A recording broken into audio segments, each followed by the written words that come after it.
السلام علیکم ورحمۃ اللہ وبرکاتہ۔ بسم اللہ الرحمن الرحیم۔ 8 سالہ یتیم بچے نے پورا رمضان لوگوں کے جوتے پالش کر کے چند سکے جمع کیے تھے تاکہ اپنی بیمار ماں کو عید پر چوڑیاں دلا سکے۔ چاند رات کے رش میں ایک جیب تراش نے بچے کی وہ چھوٹی سی پوٹلی چرا لی۔ بچہ روتا ہوا گھر چلا گیا۔ رات گئے جیب تراش نے ایک اندھیری گلی میں جا کر وہ پوٹلی کھولی، لیکن اس کے ساتھ موجود ایک خون آلود پرچی پڑھتے ہی جیب تراش چیخ مار کر رونے لگا اور پاگلوں کی طرح اسی بچے کے گھر کی طرف بھاگا، کیونکہ پرچی پر یہ شہر کی ایک انتہائی پرانی، خستہ حال اور تاریک بستی تھی، جہاں غربت، لاچاری اور بیماری نے اپنے مستقل ڈیرے ڈالے ہوئے تھے۔ اس بستی کے ایک انتہائی تنگ اور گندے کونے میں مٹی اور ٹوٹی ہوئی اینٹوں سے بنا ہوا ایک چھوٹا سا کچا مکان تھا، جس کی چھت پر پرانی اور ٹوٹی ہوئی لکڑیاں اور پلاسٹک کے پھٹے ہوئے ٹکڑے پڑے ہوئے تھے، جو نہ تو سردیوں کی جماتی ہوئی ٹھنڈ کو اندر آنے سے روک سکتے تھے اور نہ ہی گرمیوں کی جلا دینے والی دھوپ اور بارش کے پانی کو روکنے کے قابل تھے۔ اس کچے اور خستہ حال غریب خانے میں ایک 8 سال کا انتہائی معصوم، کمزور اور یتیم بچہ اپنی شدید بیمار اور بستر مرگ پر پڑی ہوئی لاچار ماں کے ساتھ زندگی کے انتہائی کٹھن، دردناک اور مشکل ترین دن گزار رہا تھا۔ اس یتیم بچے کا نام علی تھا، جس کے باپ کا انتقال اس وقت ہو گیا تھا جب وہ بہت چھوٹا تھا، اور اسے اپنے باپ کا چہرہ بھی ٹھیک سے یاد نہیں تھا۔ باپ کے سائے کے اٹھ جانے کے بعد اس معصوم بچے اور اس کی بے سہارا ماں کی زندگی ایک ایسے اندھے کنویں میں گر گئی تھی جہاں سے باہر نکلنے کا کوئی راستہ نہیں تھا۔ علی کی ماں پچھلے کئی سالوں سے ایک انتہائی خطرناک اور جان لیوا بیماری میں مبتلا تھی، اور اس کے پاس اپنے علاج اور دوائیوں کے لیے 1 روپیہ بھی نہیں تھا۔ وہ سارا دن اور ساری رات اس کچے گھر کی ٹوٹی ہوئی چارپائی پر پڑی رہتی تھی، اور اس کے سینے سے کھانسی کی اتنی خوفناک اور دل خراش آوازیں آتی تھیں کہ سننے والے کا دل دہل جاتا تھا۔ کھانستے کھانستے اکثر اس کے منہ سے خون نکل آتا تھا، جو اس کے پرانے اور پھٹے ہوئے کپڑوں کو مزید داغدار کر دیتا تھا۔ علی اپنے چھوٹے چھوٹے اور کمزور ہاتھوں سے اپنی ماں کا منہ صاف کرتا، اسے پرانے مٹی کے پیالے میں پانی پلاتا اور اس کے ماتھے کو چوم کر روتا رہتا تھا۔ رمضان کا مقدس اور بابرکت مہینہ شروع ہو چکا تھا، اور شہر میں گرمی اپنے پورے عروج پر تھی۔ سورج آسمان سے آگ اور شعلے برسا رہا تھا، اور زمین تپتی ہوئی بھٹی کی طرح گرم ہو چکی تھی۔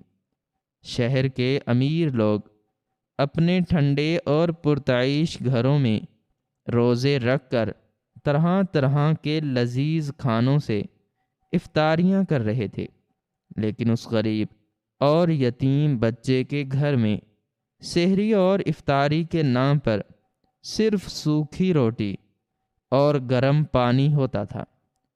علی ایک انتہائی غیرت مند اور اپنی ماں سے بے پناہ محبت کرنے والا بچہ تھا۔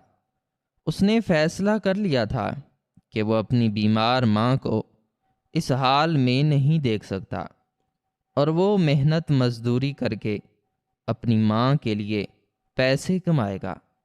علی کے پاس ایک پرانا لکڑی کا بنا ہوا جوتے پالش کرنے والا باکس تھا، جس میں کالے اور بھورے رنگ کی پالش کی ڈبیاں اور کچھ پرانے کپڑے اور برش رکھے ہوئے تھے۔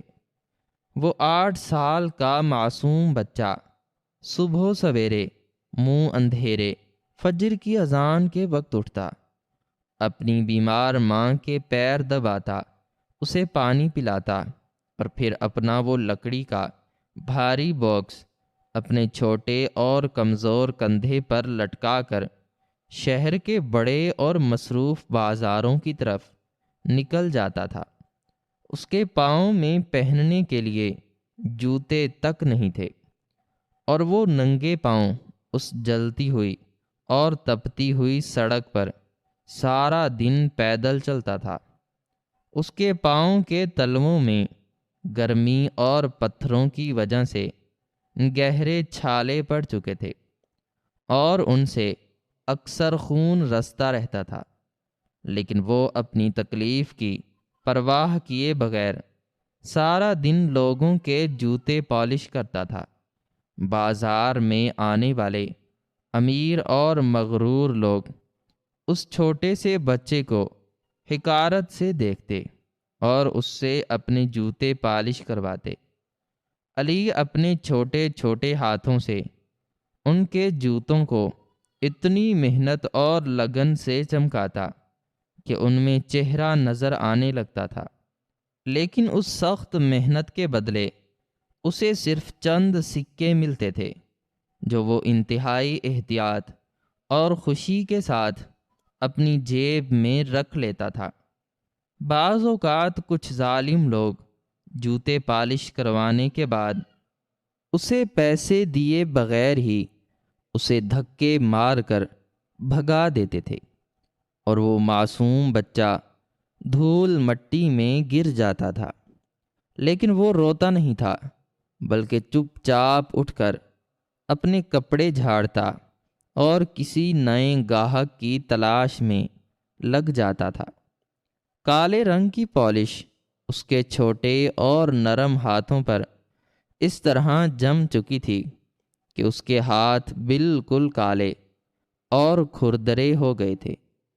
وہ سارا دن بھوکا اور پیاسا رہتا، اس کے ہونٹ پیاس کی شدت سے سوکھ کر سفید پڑ جاتے، اور اس کا حلق کانٹوں کی طرح چبھنے لگتا تھا، لیکن وہ بازار سے اپنے لیے نہ تو کوئی کھانے کی چیز خریدتا تھا اور نہ ہی کوئی ٹھنڈا شربت پیتا تھا، کیونکہ وہ اپنی محنت کی کمائی کا ایک ایک سکہ بچانا چاہتا تھا۔ وہ جب شام کو تھکا ہارا، نڈھال اور پسینے میں ڈوبا ہوا اپنے گھر واپس لوٹتا تو اس کے چہرے پر ایک عجیب سی خوشی اور چمک ہوتی تھی، اور وہ بھاگتا ہوا اپنی بیمار ماں کی چارپائی کے پاس جاتا اور اپنی جیب سے وہ سارے جمع کیے ہوئے سکے نکال کر ایک پرانی اور چھوٹی سی کپڑے کی پوٹلی میں ڈال دیتا تھا۔ اس پوٹلی کو اس نے اپنی ماں کے تکیے کے نیچے چھپا کر رکھا ہوا تھا۔ اس کی ماں اس معصوم بچے کی اس سخت مشقت اور اس کے کالے ہاتھوں کو دیکھ کر دھاڑیں مار مار کر روتی تھی، اور اسے اپنے سینے سے لگا کر کہتی تھی کہ میرے بچے، تو اتنی چھوٹی سی عمر میں اتنی سخت محنت کیوں کرتا ہے؟ تیرا یہ جسم اس قابل نہیں ہے کہ تو بازاروں کی دھول اور لوگوں کے دھکے کھائے۔ لیکن علی اپنی ماں کے آنسو صاف کرتا اور انتہائی پیار اور معصومیت سے مسکراتے ہوئے کہتا کہ میری پیاری ماں، تم پریشان مت ہو، میں بہت مضبوط ہوں، اور میں یہ سارے پیسے تمہارے لیے جمع کر رہا ہوں، کیونکہ مجھے پتہ ہے کہ تم نے پچھلے کئی سالوں سے عید کے دن کوئی نئی چیز نہیں پہنی ہے، اور مجھے یاد ہے کہ جب بابا زندہ تھے تو وہ تمہارے لیے عید پر لال رنگ کی بہت خوبصورت شیشے کی چوڑیاں لاتے تھے جو تمہارے ہاتھوں میں بہت اچھی لگتی تھیں۔ میں نے فیصلہ کیا ہے کہ اس بار عید پر میں اپنی کمائی سے تمہارے لیے بالکل ویسی ہی لال رنگ کی چمکدار چوڑیاں خرید کر لاؤں گا، اور عید سے پہلے چاند رات کو میں وہ چوڑیاں تمہارے کمزور ہاتھوں میں پہناؤں گا تاکہ تم خوش ہو جاؤ اور تمہاری بیماری ختم ہو جائے۔ اس کی ماں اس کی یہ باتیں سن کر خون کے آنسو روتی تھی، کیونکہ وہ جانتی تھی کہ اس کی بیماری اب اس آخری حد تک پہنچ چکی ہے جہاں سے واپسی کا کوئی راستہ نہیں ہے۔ لیکن وہ اپنے معصوم اور پیارے بیٹے کا دل توڑنا نہیں چاہتی تھی، اس لیے وہ بھی اپنے چہرے پر ایک جھوٹی مسکراہٹ سجا لیتی اور اسے دعائیں دیتی تھی۔ رمضان کا مہینہ جوں جوں گزر رہا تھا، علی کی ماں کی حالت دن بدن انتہائی خراب اور تشویشناک ہوتی جا رہی تھی۔ اس کی کھانسی میں خون کی مقدار بڑھ گئی تھی اور اس کا جسم ہڈیوں کا ایک ڈھانچہ بن چکا تھا۔ ایک دن اس کی حالت اتنی زیادہ بگڑ گئی کہ وہ سانس لینے میں بھی شدید دشواری محسوس کر رہی تھی۔ محلے کے ایک نیک اور غریب انسان نے ترس کھا کر علاقے کے ایک خیراتی شفا خانے کے طبیب کو لا کر اس کی ماں کو دکھایا۔ اس طبیب نے جب اس کی ماں کا معائنہ کیا تو اس کے چہرے پر ایک انتہائی گہرا دکھ اور مایوسی چھا گئی۔ اس نے علی کو کمرے سے باہر بلایا اور اس کے چھوٹے سے ہاتھ میں ایک پرچی تھما دی جس پر کچھ لکھا ہوا تھا۔ اس پرچی پر اس کی ماں کی کھانسی کی وجہ سے نکلنے والے خون کے چند قطرے بھی گر گئے تھے، جس سے وہ پرچی خون آلود ہو گئی تھی۔ طبیب نے علی کے سر پر ہاتھ پھیرا اور اسے کچھ ایسا کہا جسے سن کر اس معصوم بچے کے پیروں تلے سے زمین نکل گئی اور اس کی آنکھوں سے آنسوں کا ایک ایسا سیلاب بہہ نکلا جو رکنے کا نام نہیں لے رہا تھا۔ لیکن علی نے اپنے ان آنسوں کو سختی سے اپنی قمیص کی آستین سے صاف کیا اور اس خون آلود پرچی کو انتہائی احتیاط کے ساتھ تہہ کر کے اپنی اسی سکوں والی پوٹلی میں رکھ دیا جس میں اس نے چوڑیاں خریدنے کے لیے پیسے جمع کیے تھے۔ علی جب واپس کمرے میں اپنی ماں کے پاس گیا تو اس نے اپنے چہرے پر ایک انتہائی گہری اور جھوٹی خوشی سجا لی تھی۔ اس کی ماں نے کانپتی ہوئی اور اکھڑتی ہوئی سانسوں کے ساتھ اس سے پوچھا کہ میرے بچے، طبیب نے کیا کہا ہے اور اس نے وہ کون سی پرچی دی ہے؟ تو علی نے اپنی بیمار ماں کا ہاتھ پکڑ کر انتہائی پیار اور جھوٹے اطمینان کے ساتھ کہا کہ ماں، تم بالکل فکر مت کرو، طبیب نے کہا ہے کہ تم بہت جلدی ٹھیک ہو جاؤ گی، اور اس نے اس پرچی پر تمہارے لیے ایک بہت ہی اچھی دوا لکھی ہے، اور اس نے مجھے کہا ہے کہ میں عید سے پہلے تمہیں وہ لال رنگ کی چوڑیاں ضرور دلا دوں تاکہ تمہارا دل خوش ہو جائے اور تم جلدی سے ٹھیک ہو جاؤ۔ اس کی ماں نے اپنے بچھڑنے والے اور معصوم بیٹے کے اس پیارے سے جھوٹ کو سچ سمجھ لیا اور اس کی آنکھوں میں ایک آخری اور مدھم سی چمک پیدا ہو گئی۔ دن گزرتے گئے اور آخر کار رمضان کا آخری دن آ گیا اور شام کے وقت آسمان پر عید کا چاند نظر آ گیا۔ چاند رات کا آغاز ہوتے ہی پورے شہر میں خوشیوں اور رونقوں کا ایک طوفان آ گیا۔ ہر طرف رنگ برنگی روشنیاں جگمگانے لگیں اور بازاروں میں تل دھرنے کی جگہ نہیں تھی۔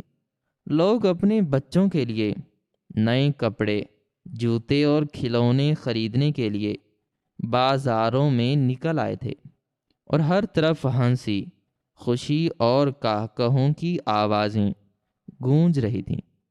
خواتین اور لڑکیاں مہندی لگوانے اور چوڑیاں خریدنے کے لیے دکانوں پر بے تحاشا رش بنائے ہوئے تھیں۔ چاند رات کی اس بے پناہ رونق اور خوشی کے موقع پر وہ 8 سالہ معصوم اور یتیم لڑکا علی بھی اپنے کچے گھر سے نکلا۔ اس نے اپنی وہ پرانی اور میلی سی کپڑے کی پوٹلی جس میں اس نے پورا مہینہ خون پسینہ ایک کر کے جوتے پالش کر کے چند سکے جمع کیے تھے اور جس میں وہ خون آلود پرچی بھی موجود تھی، اسے اپنی شلوار کی جیب میں انتہائی مضبوطی اور حفاظت کے ساتھ رکھ لیا اور اس پر اپنا چھوٹا سا کالا ہاتھ رکھ کر بازار کی طرف چل پڑا۔ اس کے پاؤں ننگے تھے اور اس کے کپڑے پھٹے ہوئے تھے، لیکن اس کی آنکھوں میں ایک عجیب سی چمک اور ایک بہت بڑی امید تھی۔ وہ بازار کے اس بے پناہ رش میں لوگوں کے دھکے کھاتا ہوا اور لوگوں کے پیروں کے بیچ سے گزرتا ہوا آگے بڑھ رہا تھا۔ اس کے کانوں میں چوڑیوں کی کھنک اور مٹھائیوں کی خوشبو آ رہی تھی، لیکن اس کا سارا دھیان اپنی اس پوٹلی پر تھا جو اس کی زندگی کی سب سے بڑی اور سب سے قیمتی کمائی تھی۔ وہ جانتا تھا کہ وہ آج اپنی ماں سے کیا ہوا وعدہ پورا کرے گا اور اس کے لیے وہ چوڑیاں لے کر جائے گا جن کا ذکر وہ پورا مہینہ کرتا رہا تھا۔ وہ اپنی ماں سے چوڑیوں کا ہی کہتا رہتا تھا کہ عید سے پہلے آپ کو لے دوں گا، اور وہ آج اسی مقصد کے لیے اس بازار میں آیا تھا۔ بازار میں ایک انتہائی شاندار اور روشنیوں سے سجی ہوئی چوڑیوں کی دکان تھی، جہاں لال، پیلی اور ہری شیشے کی چوڑیاں روشنی میں چمک رہی تھیں۔ علی اس دکان کے بالکل سامنے جا کھڑا ہوا اور اپنی حسرت بھری آنکھوں سے ان لال چوڑیوں کو دیکھنے لگا۔ وہ اپنے دل میں سوچ رہا تھا کہ وہ یہ جب چوڑیاں لے کر اپنی ماں کے پاس جائے گا اور اس کے کمزور ہاتھوں میں پہنائے گا تو اس کی ماں کتنا خوش ہوگی اور اس کے چہرے پر کیسی مسکراہٹ آئے گی۔ اسی بے پناہ رش اور گہما گہمی میں ایک انتہائی ظالم، بے رحم اور شاطر جیب تراش بھی گھوم رہا تھا۔ اس جیب تراش کی نظریں لوگوں کی جیبوں اور ان کے پیسوں پر تھیں۔ وہ لوگوں کے دھکوں اور رش کا فائدہ اٹھا کر انتہائی صفائی سے ان کی جمع پونجی لوٹ رہا تھا۔ اس جیب تراش کی نظر اچانک اس ننگے پاؤں اور پھٹے پرانے کپڑوں والے چھوٹے سے بچے علی پر پڑی، جو چوڑیوں کی دکان کے سامنے کھڑا تھا اور جس کا ایک ہاتھ اس کی شلوار کی جیب پر مضبوطی سے رکھا ہوا تھا۔ جیب تراش کی شاطر اور لالچی آنکھوں نے فوراً بھانپ لیا کہ اس غریب بچے کی جیب میں کوئی ایسی قیمتی چیز یا پیسوں کی پوٹلی ضرور موجود ہے جسے وہ اتنی حفاظت سے چھپا رہا ہے۔ جیب تراش کا پتھر دل اس یتیم اور لاچار بچے کی حالت دیکھ کر بھی نہیں پسیجا۔ اسے صرف اپنے لالچ اور چوری سے غرض تھی۔ اس نے آہستہ آہستہ رش کو چیرتے ہوئے اپنا رخ علی کی طرف کیا اور ایک شکاری کی طرح اس معصوم بچے کے بالکل پیچھے آ کر کھڑا ہو گیا۔ علی کا سارا دھیان ان چمکتی ہوئی چوڑیوں اور اپنی بیمار ماں کی خوشی کی طرف تھا۔ اسے ذرہ برابر بھی اس بات کا احساس نہیں تھا کہ اس کے پیچھے ایک ظالم درندہ اس کی مہینے بھر کی محنت اور اس کی ماں کی آخری امید کو چھیننے کے لیے کھڑا ہے۔ بازار میں اچانک لوگوں کا ایک بہت بڑا ریلا آیا اور ایک زوردار دھکا لگا۔ جیب تراش نے اسی دھکے اور رش کا بھرپور فائدہ اٹھایا اور ایک انتہائی صفائی، تیزی اور مہارت کے ساتھ اپنے ہاتھ میں موجود ایک تیز دھار بلیڈ سے علی کی جیب کا کپڑا کاٹا اور وہ چھوٹی سی پرانی اور میلی پوٹلی جس میں سکے اور وہ پرچی موجود تھی اسے نکال کر فوراً اپنے کپڑوں میں چھپا لیا اور رش میں غائب ہو گیا۔ علی کو اس دھکے کے دوران ایسا لگا جیسے کسی نے اس کی شلوار کو کھینچا ہے۔ اس نے فوراً اپنا ہاتھ اپنی جیب پر رکھا، لیکن جیسے ہی اس کا ہاتھ کٹی ہوئی جیب کی خالی جگہ پر پڑا تو اس معصوم بچے کے پیروں تلے سے زمین مکمل طور پر نکل گئی اور اس کی سانسیں اس کے حلق میں اٹک گئیں۔ اس کی جیب خالی تھی اور اس کی وہ پوٹلی جس میں اس نے اپنا خون اور پسینہ بیچ کر سکے جمع کیے تھے وہ وہاں سے غائب ہو چکی تھی۔ علی کے دماغ میں ایک زوردار دھماکہ ہوا اور اس کی آنکھوں کے سامنے ایک انتہائی بھیانک اندھیرا چھا گیا۔ اس نے پاگلوں اور دیوانوں کی طرح اپنے ارد گرد دیکھنا شروع کیا۔ اس نے زمین پر دھول مٹی اور لوگوں کے قدموں کے نیچے اپنی اس پوٹلی کو تلاش کیا۔ اس نے اپنے دونوں چھوٹے اور کالے ہاتھوں سے اپنے سر کو پکڑ لیا اور چاند رات کے اس بے پناہ ہجوم میں کھڑے ہو کر اتنی اونچی اور اتنی دردناک چیخ ماری کہ اگر کوئی پتھر دل انسان بھی سنتا تو اس کا کلیجہ بھی پھٹ جاتا۔ وہ دھاڑیں مار مار کر رونے لگا اور لوگوں کے کپڑے پکڑ پکڑ کر ان سے پوچھنے لگا کہ اس کی پوٹلی کس نے لی ہے، اس کے پیسے کس نے چرائے ہیں۔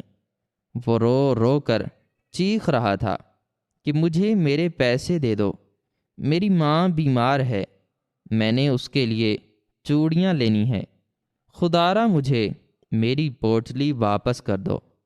لیکن اس ظالم اور خوشیوں میں مگن دنیا میں کسی ایک انسان کے پاس بھی اس غریب اور یتیم بچے کی فریاد سننے اور اس کے آنسو پہنچنے کا وقت نہیں تھا۔ لوگ اسے دھکے دے کر آگے گزر رہے تھے، کوئی اسے پاگل سمجھ رہا تھا اور کوئی اسے بھکاری سمجھ کر نظر انداز کر رہا تھا۔ علی کی دنیا لٹ چکی تھی۔ اس کی وہ ساری محنت، اس کے پاؤں کے چھالے اور اس کے ہاتھوں کی کالک، سب کچھ اس ایک لمحے میں رائیگاں ہو چکا تھا۔ وہ چوڑیوں کی دکان کے سامنے زمین پر گر کر روتا رہا، اور جب اسے یقین ہو گیا کہ اب اس کی کمائی اسے کبھی واپس نہیں ملے گی تو وہ ہار کر اور ٹوٹ کر وہاں سے اٹھ کھڑا ہوا۔ اس کی آنکھوں سے آنسوؤں کا ایک دریا بہہ رہا تھا جو اس کے کالے چہرے پر مٹی کے ساتھ مل کر لکیریں بنا رہا تھا۔ اس کے قدم منوں بھاری ہو چکے تھے اور وہ خالی ہاتھ روتا ہوا، سسکیاں لیتا ہوا اور اپنی قسمت کا ماتم کرتا ہوا اس روشن اور خوشیوں بھرے بازار سے نکل کر اپنی اسی تاریک اور اندھیری بستی کی طرف واپس چل پڑا جہاں اس کی بستر مرگ پر پڑی ہوئی ماں اس کا انتظار کر رہی تھی۔ وہ سوچ رہا تھا کہ اب وہ اپنی ماں کو کیا جواب دے گا۔ دوسری طرف وہ ظالم اور شاطر جیب تراش جس نے اس یتیم کی آخری امید کو لوٹا تھا، وہ اس رش والے بازار سے بہت دور نکل آیا تھا۔ وہ ایک انتہائی پرانی، سنسان، ویران اور اندھیری گلی میں پہنچ گیا جہاں دور دور تک کوئی انسان نہیں تھا اور صرف ایک پرانے کھمبے پر لگا ہوا مدھم سا پیلے رنگ کا بلب جل رہا تھا۔ جیب تراش اس مدھم بلب کی روشنی کے نیچے ایک پتھر پر بیٹھ گیا۔ اس کے چہرے پر ایک شیطانی خوشی اور لالچ کی چمک تھی۔ اس نے جلدی سے اپنے کپڑوں میں چھپائی ہوئی وہ پرانی اور میلی سی کپڑے کی پوٹلی نکالی اور اس کے منہ پر بندھی ہوئی گرہ کو کھولنے لگا۔ وہ سوچ رہا تھا کہ اس پوٹلی میں بہت سارے پیسے ہوں گے جس سے وہ اپنی عید کی خوشیاں منائے گا اور شراب پیے گا۔ اس کے ہاتھ تیزی سے اس پوٹلی کو کھول رہے تھے۔ اس نے جیسے ہی اس پوٹلی کی آخری گرہ کھولی اور اس کے اندر موجود خانے کو اپنی ہتھیلی پر الٹا کیا تو اس کی لالچی اور چمکتی ہوئی آنکھوں میں ایک شدید قسم کی مایوسی اور غصے کی لہر دوڑ گئی، کیونکہ اس پوٹلی کے اندر کوئی ہزاروں کے نوٹ، کوئی قیمتی سونا یا کوئی مہنگی چیز بالکل بھی نہیں تھی، بلکہ اس کے اندر صرف اور صرف چند لوہے اور تانبے کے انتہائی پرانے، کالے اور پسینے سے بھرے ہوئے سکے موجود تھے جن پر کالے رنگ کی جوتوں والی پالش کی تہیں جمی ہوئی تھی، اور ان سکوں سے جوتے پالش کرنے والے کیمیکل اور ایک غریب کے پسینے کی انتہائی تیز بو آ رہی تھی۔ جیب تراش نے غصے سے دانت پیسے اور دل ہی دل میں اس غریب اور یتیم بچے کو گالیاں دینے لگا کہ اس نے اتنی حفاظت اور اتنی جان لگا کر ایک ایسی پوٹلی کو اپنی شلوار کی کٹی ہوئی جیب میں چھپا کر رکھا جس میں بمشکل چند روپے کے حقیر اور کالے سکے تھے جن سے ایک وقت کی روٹی بھی نہیں آ سکتی تھی۔ وہ غصے سے ان سکوں کو اس اندھیری گلی کی کچی اور گندی زمین پر پھینکنے ہی لگا تھا کہ اچانک اس کی نظر ان کالے اور میلے سکوں کے بالکل درمیان میں تہہ کر کے رکھی گئی ایک انتہائی پرانی، مڑی تڑی اور کاغذ کی ایک چھوٹی سی پرچی پر پڑی۔ اس پرچی کے کناروں پر اور اس کے بالکل درمیان میں تازہ اور سرخ خون کے کچھ انتہائی گہرے اور واضح دھبے لگے ہوئے تھے جنہوں نے اس کاغذ کو بری طرح داغدار اور گیلا کر دیا تھا۔ جیب تراش کا ماتھا ٹھنکا اور اس کے دل میں ایک عجیب سا تجسس اور ایک نامعلوم سا خوف پیدا ہوا۔ اس نے سوچا کہ شاید اس پرچی میں کوئی بہت ہی قیمتی راز، کسی خزانے کا پتہ یا کوئی ایسا انعام لکھا ہوگا جسے وہ بچہ اتنی حفاظت سے چھپا کر اس چاند رات کے رش والے بازار میں گھوم رہا تھا۔ اس نے انتہائی جلدی اور بے صبری کے ساتھ اپنے کانپتے ہوئے ہاتھوں سے اس خون آلود اور پسینے سے گیلی پرچی کو کھولا اور اس گلی کے اس پرانے اور مدھم سے پیلے رنگ کے بلب کی روشنی کے بالکل نیچے کر کے اس پر لکھی ہوئی تحریر کو انتہائی غور اور دھیان سے پڑھنے کی کوشش کرنے لگا۔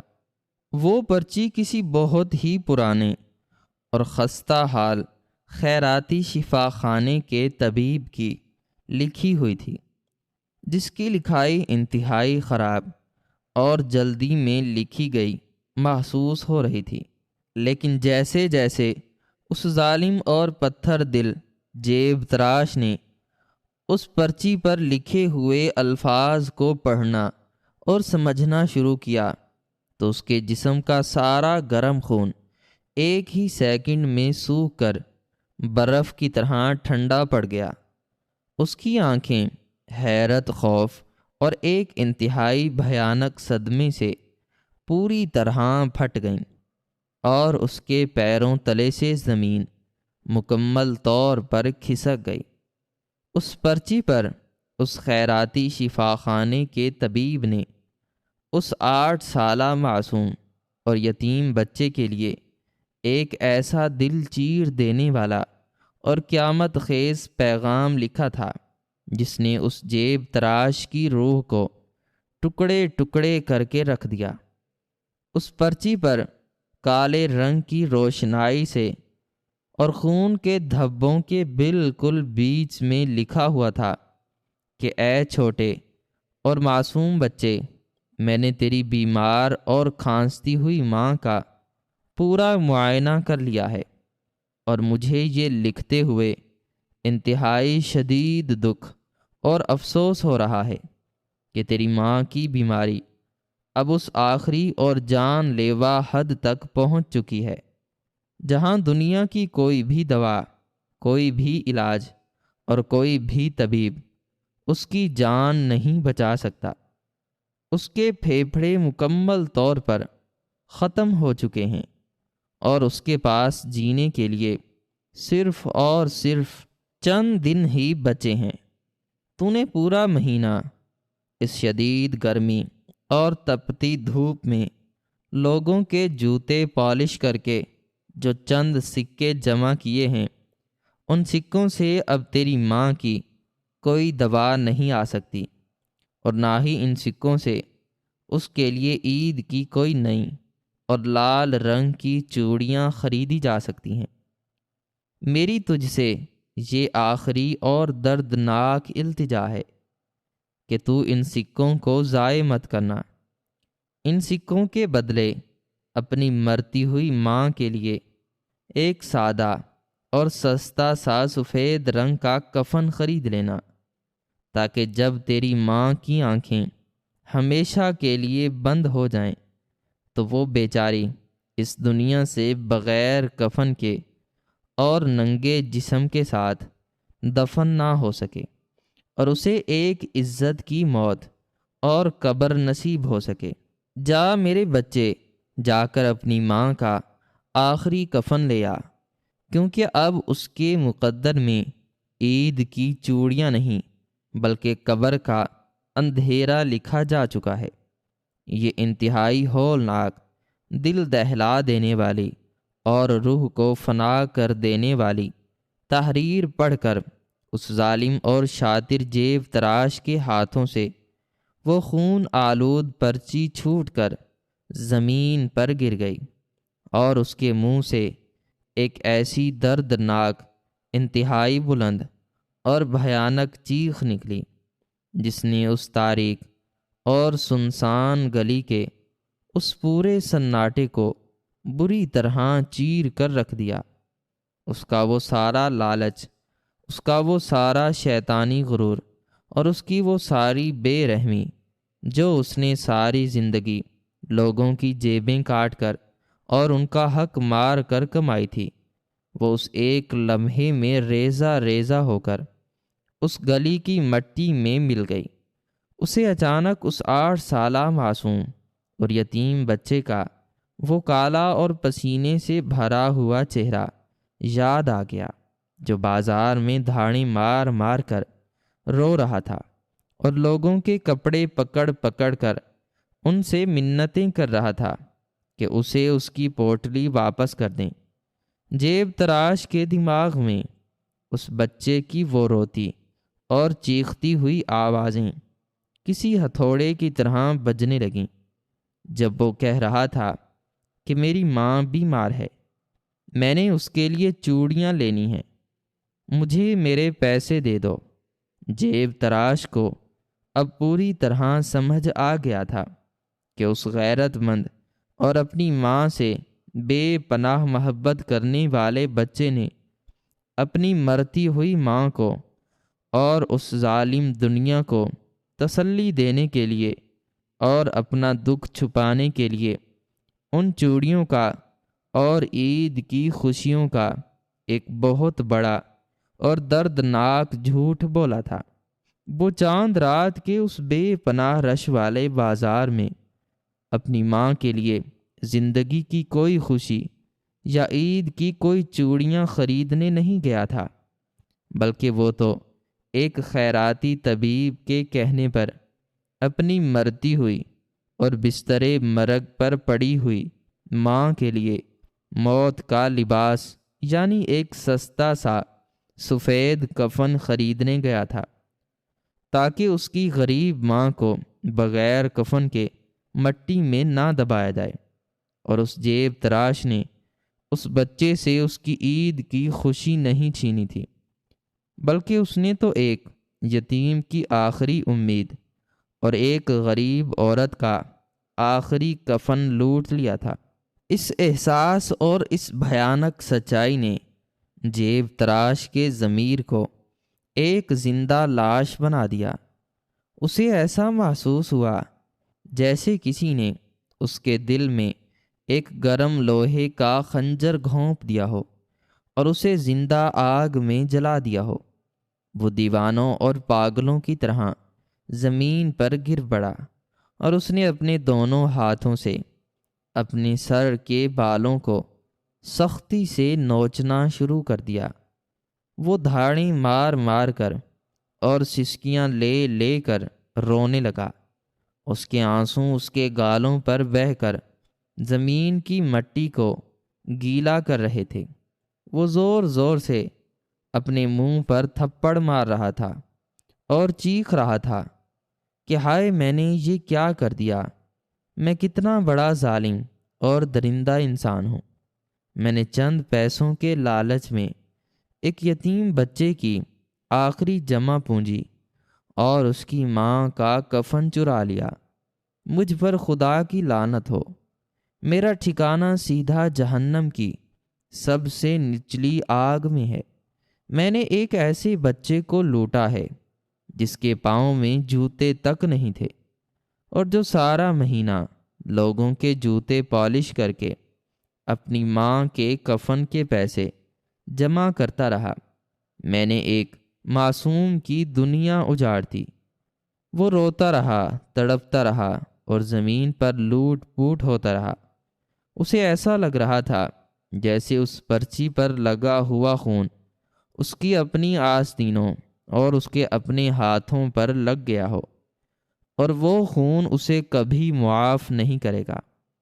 کچھ دیر اس طرح پاگلوں کی طرح رونے اور تڑپنے کے بعد جیب تراش کے دل میں ایک انتہائی شدید اور بے چین قسم کی آگ پیدا ہوئی کہ وہ کسی بھی طرح اس بچے کو ڈھونڈے گا اور اس کی یہ پوٹلی اور اس کا کفن اسے واپس کرے گا۔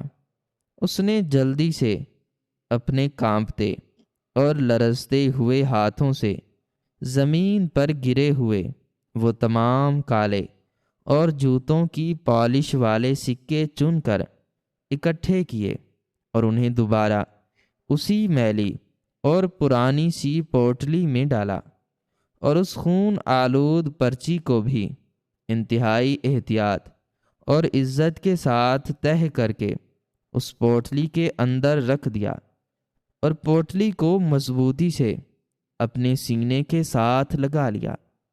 وہ اپنی جگہ سے ایک پاگل کتے کی طرح اٹھا اور اس اندھیری اور تاریک گلی سے نکل کر دوبارہ اسی روشنیوں اور رش سے بھرے ہوئے چاند رات کے بازار کی طرف اندھا دھند دوڑنے لگا۔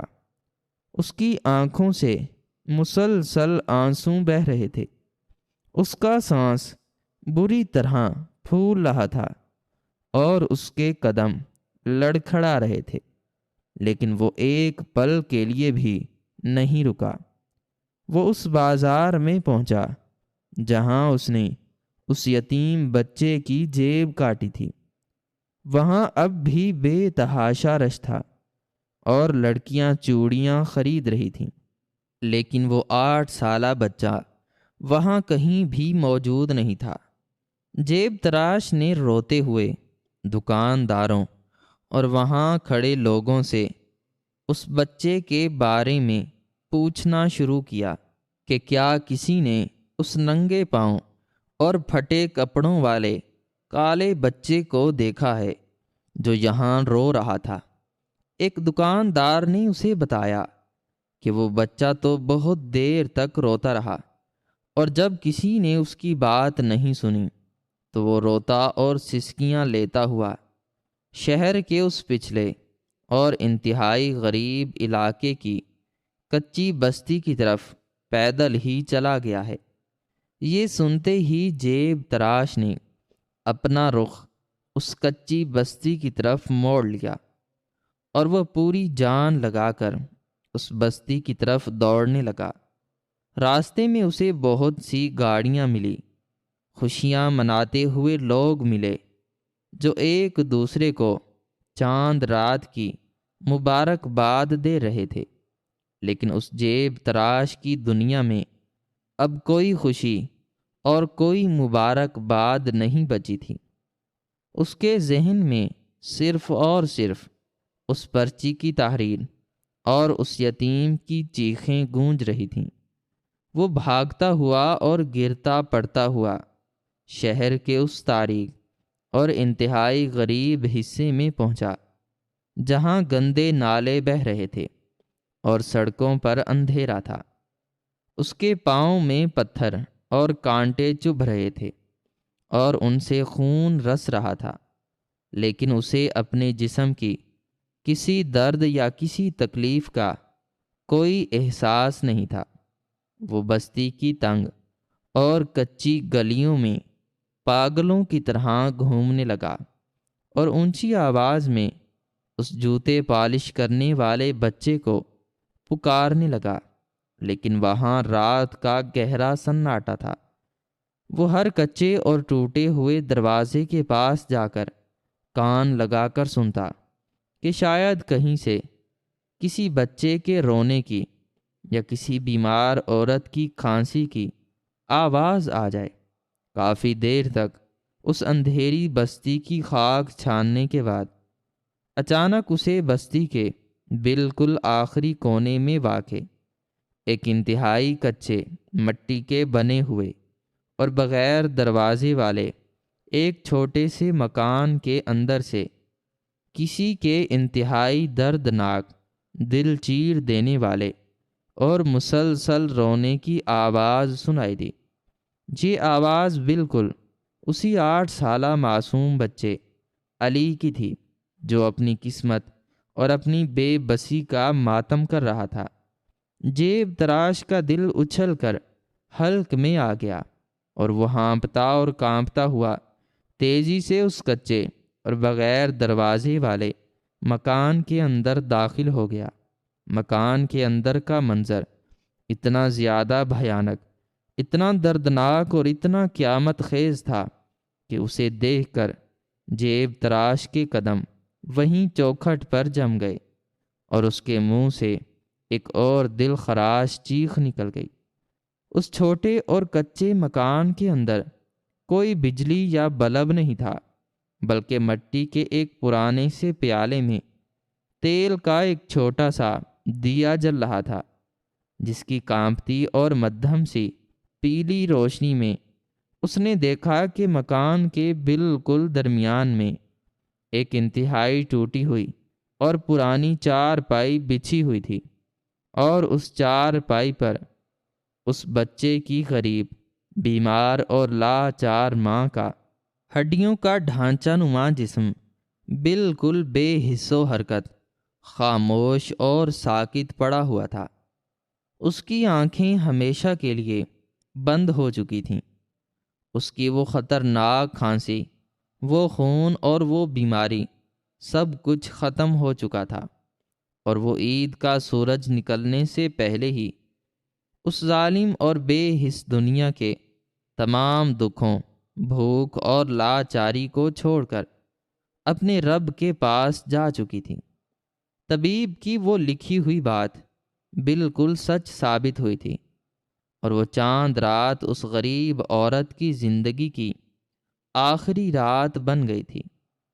اس چارپائی کے بالکل نیچے کچی مٹی اور دھول پر وہ 8 سالہ یتیم اور معصوم بچہ علی اپنے گھٹنوں کے بل گرا ہوا تھا، اور اس نے اپنی ماں کا وہ ٹھنڈا اور بے جان ہاتھ اپنے چھوٹے اور کالے ہاتھوں میں انتہائی مضبوطی سے پکڑا ہوا تھا۔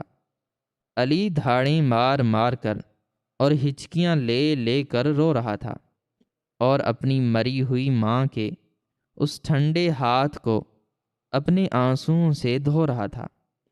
وہ اپنی ماں سے باتیں کر رہا تھا اور اس سے رو رو کر معافیاں مانگ رہا تھا۔ وہ کہہ رہا تھا کہ میری پیاری ماں، مجھے معاف کر دے، تیرا یہ بیٹا بہت برا اور بہت نالائق ہے۔ میں نے تجھ سے وعدہ کیا تھا کہ میں آج رات تیرے لیے لال رنگ کی چمکدار چوڑیاں اور تیرا نیا لباس لے کر آؤں گا، لیکن میں بازار کے اس رش میں اپنی وہ پوٹلی نہیں بچا سکا۔ کوئی ظالم میرے مہینے بھر کی کمائی اور میرے پاؤں کے چھالوں کا پیسہ مجھ سے چھین کر لے گیا۔ ماں، میں نے بہت کوشش کی، میں لوگوں کے قدموں میں گرا، میں نے سب سے منتیں کیں، لیکن کسی نے میری پوٹلی مجھے واپس نہیں کی۔ ماں، تو ناراض ہو کر کیوں سو گئی ہے؟ تو نے چوڑیاں پہنے بغیر ہی اپنی آنکھیں کیوں بند کر لی ہیں؟ اٹھ جا ماں، میں کل دوبارہ جوتے پالش کروں گا، اور میں دگنے پیسے کما کر تیرے لیے وہ کفن لاؤں گا جو طبیب نے کہا تھا۔ ماں، مجھے اکیلا مت چھوڑ، میں اس دنیا میں بالکل تنہا ہو گیا ہوں۔ میرے باپ کے بعد تو ہی تو میرا آخری سہارا تھی۔ اب میں کس کے پاس جاؤں گا؟ کس کے سینے سے لگ کر میں سوؤں گا؟ خدارا ماں، ایک بار مجھ سے بات کر لے اور مجھے کہہ دے کہ تو مجھ سے میرے خالی ہاتھ آنے پر ناراض نہیں ہے۔ علی کی یہ دردناک اور روح کو تڑپا دینے والی باتیں سن کر اس جیب تراش کا سینہ پھٹ گیا اور اس کا دل ہزاروں ٹکڑوں میں بٹ گیا۔ وہ برداشت نہ کر سکا اور چیخیں مارتا ہوا آگے بڑھا، اور اس نے اس یتیم اور معصوم بچے کو زمین سے اٹھا کر انتہائی زور سے اپنے سینے سے لگا لیا۔ جیب تراش اتنی زور سے رو رہا تھا کہ اس کی ہچکیاں بندھ گئی تھیں۔ اس نے علی کے ان کالے اور پسینے سے بھرے ہوئے ہاتھوں کو چوما، اور وہ پرانی اور میلی سی پوٹلی جس میں وہ تمام سکے اور وہ خون آلود پرچی موجود تھی، وہ اس بچے کے کانپتے ہوئے ہاتھوں میں رکھ دی۔ جیب تراش نے اپنے گھٹنوں کے بل زمین پر گر کر اس معصوم بچے کے پاؤں پکڑ لیے، اور انتہائی شرمندگی، ندامت اور روتی ہوئی آواز میں بولا کہ اے میرے معصوم فرشتوں جیسے بچے، تیری یہ پوٹلی اور تیری ماں کا یہ کفن چرانے والا ظالم اور درندہ میں ہی ہوں۔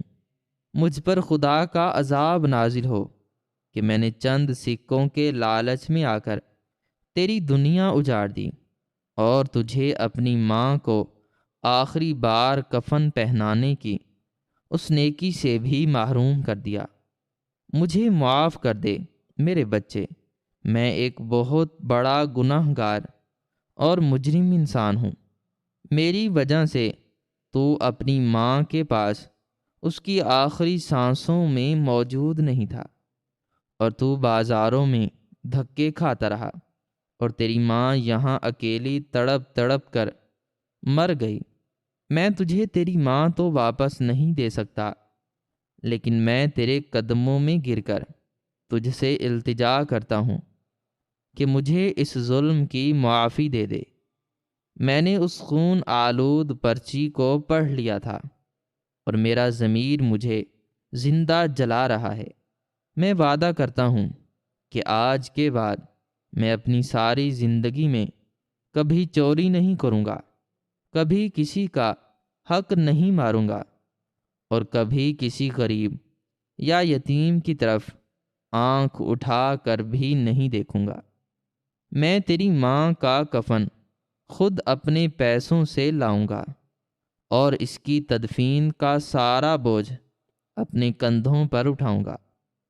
تو آج سے میرا بچہ ہے اور میں تیرا باپ ہوں۔ میں تجھے کبھی اکیلا نہیں چھوڑوں گا اور تیری ہر تکلیف کو دور کروں گا۔ علی نے اپنے آنسوؤں سے بھری ہوئی اور حیران آنکھوں سے اس روتے ہوئے اور پچھتاتے ہوئے جیب تراش کی طرف دیکھا۔ اس معصوم بچے کے دل میں اس شخص کے لیے کوئی غصہ یا کوئی بد دعا نہیں تھی، کیونکہ اس کی ماں اسے سکھا کر گئی تھی کہ غریبوں کا کام بد دعا دینا نہیں بلکہ صبر کرنا ہوتا ہے۔ علی نے اپنے چھوٹے اور کمزور ہاتھ سے اس جیب تراش کے آنسوں صاف کیے اور انتہائی دھیمی اور رندھی ہوئی آواز میں بولا کہ انکل آپ روئیں مت۔ میری ماں کہتی تھی کہ جو اللہ کی مرضی ہوتی ہے وہی ہوتا ہے۔ شاید میری ماں کے نصیب میں میرے لائے ہوئے پیسوں کا کفن نہیں تھا۔ میں نے آپ کو دل سے معاف کیا۔ آپ میرے لیے کفن لے آئیں، کیونکہ صبح عید کا دن ہے اور میں نہیں چاہتا کہ عید کی نماز کے وقت میری ماں بغیر کفن کے اس کچی چارپائی پر پڑی رہے۔ اس یتیم اور معصوم بچے کی اتنی بڑی معافی اور اس کے اتنے بڑے ظرف کو دیکھ کر جیب تراش کا دل مکمل طور پر بدل گیا اور وہ اسی وقت بازار کی طرف بھاگا۔ اس نے اپنے پاس موجود چوری کے سارے پیسے غریبوں میں بانٹ دیے اور اپنی حلال کی پرانی جمع پونجی سے ایک انتہائی سفید اور صاف ستھرا کفن خریدا اور کچھ محلے والوں کو بلا کر اس غریب اور بستر مرگ پر پڑی ہوئی عورت کو غسل دلوایا اور اسے انتہائی عزت اور احترام کے ساتھ وہ کفن پہنایا۔ عید کی اس صبح جب پورے شہر میں خوشیوں اور قہقہوں کی آوازیں گونج رہی تھیں اور لوگ نئے کپڑے پہن کر مسجدوں کی طرف جا رہے تھے، تب اسی شہر کے ایک انتہائی غریب اور کچے مکان سے ایک جنازہ اٹھ رہا تھا۔ اس جنازے کو کندھا دینے والا وہ پرانا جیب تراش تھا جس کی زندگی اس ایک رات میں اور اس ایک خون آلود پرچی نے ہمیشہ کے لیے بدل کر رکھ دی تھی، اور اس جنازے کے پیچھے ننگے پاؤں اور پھٹے پرانے کپڑوں میں وہ 8 سالہ یتیم بچہ علی چل رہا تھا، جس نے اپنی ماں کو چوڑیوں کے بجائے موت کا لباس پہنایا تھا، لیکن اس نے اپنی معصومیت اور اپنے دکھ سے ایک بہت بڑے گنہگار انسان کو سچی توبہ اور ہدایت کا راستہ دکھا دیا تھا، اور یہ ثابت کر دیا تھا کہ دنیا میں غریبوں کی آہیں اور یتیموں کے آنسوں سب سے بڑی طاقت ہوتے ہیں، جو پتھر سے پتھر دل کو بھی موم کر دیتے ہیں اور انسان کو اس کے اصلی اور سچے رب کے سامنے جھکنے پر مجبور کر دیتے ہیں۔ اس عید پر اس جیب تراش نے چوری سے توبہ کر لی تھی اور اس نے اس یتیم بچے کا ہاتھ ہمیشہ کے لیے تھام لیا تھا۔ تاکہ وہ اس کے باپ کی کمی کو پورا کر سکے اور اس کے پاؤں کے ان چھالوں کا مداوا کر سکے جو اس نے بازاروں کی دھول میں بنائے تھے۔ اور یہی اس دردناک اور ہولناک چاند رات کا سب سے بڑا اور سچا انجام تھا۔ ناظرین، ہماری آج کی یہ کہانی آپ کو کیسی لگی؟ کمنٹ باکس میں اپنی رائے کا اظہار ضرور کریں، اور مزید اس طرح کی سبق آموز کہانیاں سننے کے لیے ہمارے چینل کو سبسکرائب کرنا نہ بھولیں۔